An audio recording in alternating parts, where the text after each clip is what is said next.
لیلۃ القدر اپنے دامن میں اتنی رحمتیں رکھتی ہیں کہ اس امت کے سارے گناہ گاروں کی بخشش کے لیے کافی ہے۔ اس رات میں روح الامی اترتے ہیں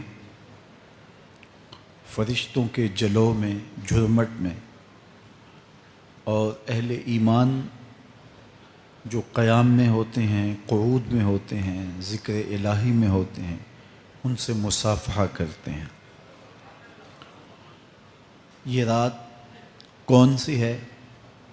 ترکی خیمے میں چٹائی ایک سمت کر کے سر انور حضور نے باہر نکالا اور فرمایا کہ لیلۃ القدر کو آخری عشرے میں تلاش کرو۔ اور ایک روایت کے لفظ یہ ہیں کہ آخری عشرے کی تاک راتوں میں تلاش کرو۔ وہ تاک رات کون سی ہے؟ اس کو مخفی رکھا گیا۔ حضرت ابی بن قعب رضی اللہ تعالی عنہ صحابی رسول ہیں، فرماتے ہیں میں قسم کھاتا ہوں کہ وہ رات 27ویں شب ہے۔ حضرت بایزید بسطامی علیہ رحمہ فرماتے ہیں مجھے زندگی میں یہ رات 2 بار ملی ہے اور دونوں بار 27ویں شب ہی تھی۔ تو ہم اللہ کی بارگاہ میں امید کا دامن پھیلائے ہیں کہ یہی شب ہو اور اس کے دامن سے پھوٹتی ضیائیں ہمارے اندر کے اندھیروں کو ختم کرنے کا ذریعہ بنے۔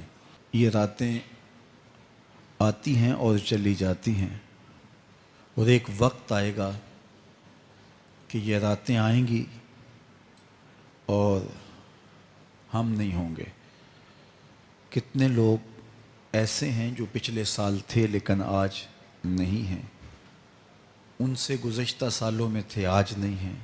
تو یہ جو میسر راتیں ہیں ان کے دامن سے پھوٹتی ضیائیں ہمیں اپنے اندر سمو لینی چاہیے کہ ہم دنیا پہ نہ بھی ہوں گے تو یہاں سے جو ہم نے نور لیا ہوگا وہ قبر میں بھی چراغاں کرے۔ باطن کی روشنی، اندر کے اجالے اور روح کا چراغاں اس رات کے دامن سے لیا جا سکتا ہے۔ حضور علیہ السلام رمضان المبارک کے آخری عشرے میں کثرت کے ساتھ عبادت کرتے تھے۔ حضرت سیدہ عائشہ رضی اللہ تعالی عنہا فرماتی ہیں کہ حضور کمر بستہ ہو جاتے اور اپنا تہ بند کس کے باندھ لیتے، خود بھی جاگتے اور اہل خانہ کو بھی بیدار رکھتے۔ یہ ایک رات 1000 مہینے کی عبادتوں سے افضل، بہتر اور بھاری ہے۔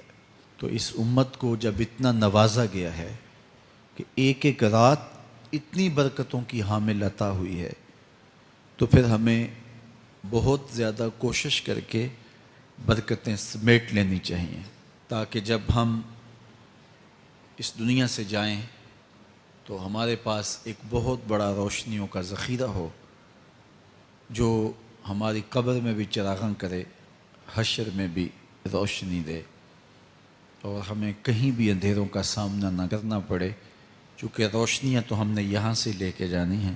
تو میں اللہ کی بارگاہ میں آپ سب کے لیے دعا گو ہوں، آپ میرے لیے دعا گو رہیں کہ اس شب نور کی برکتیں ہمیں نصیب ہوں۔ حضور نے ارشاد فرمایا جس نے لیلۃ القدر میں قیام کیا ایمان اور محاسبہ نفس کے ساتھ، اللہ اس کے پچھلے سارے گناہ معاف فرما دیتا ہے۔ ام المومنین سیدہ عائشہ رضی اللہ تعالیٰ عنہ فرماتی ہیں کہ میں نے عرض کی اے اللہ کے محبوب صلی اللہ علیہ وسلم، اگر میں لیلۃ القدر کو پا لوں تو مجھے پھر کیا دعا مانگنا چاہیے؟ تو حضور نے ارشاد فرمایا اگر تم لیلۃ القدر پا لو تو یہ دعا مانگو، اللہم انک عفو تحب العفو فاعف عنی۔ اے اللہ تو معاف کرنے والا ہے، معاف کرنے کو پسند کرتا ہے، میرے معاملات سے درگزر فرما۔ تو اللہ تعالیٰ اس رات کی برکتوں سے ہمیں اپنی پناہ میں، امان میں، حفاظتوں کے حصار میں